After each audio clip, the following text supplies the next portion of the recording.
Bu gün də biz Kərbəla şəhidləri və şəhidliyin mahiyyətindən danışacağıq. Nəyə görə bu hadisə əsrlər boyu yaşayır? Burada çox dərin məqamları axtarmaq lazımdır. Əslində Kərbəla hadisəsi Qədürxum hadisəsinə əməl olunmadığına görə yarandı. Həzrəti Əbəlfəzə əmannamə təklif olunanda çox danışıqlarda bu haqda çox pis təsir edir ki, yəni necə mən harda boşluq göstərmişəm ki, bunlar mənə belə bir təkliflə gəliblər də.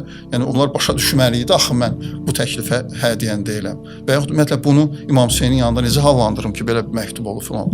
İnsan əvvəlcə şəhid olur, şəhidlik ruhiyyəsində olur. Sonra ona şəhid olmaq qismət olur. Çünki şəhidlik böyük bir imtiyazdır, böyük bir nemət, ilahi bir lütfdür. Hər kəsə qismət olmaz. Bunu ümumiyyətlə qazanmaq lazımdır. Kərbəla hadisəsini imansız şərh etmək mümkün deyil. Özdə yəqini imansız ha, söhbət. Adi iman dərəcəli vücuddur da, indi hamının müəyyən mənada imanı var.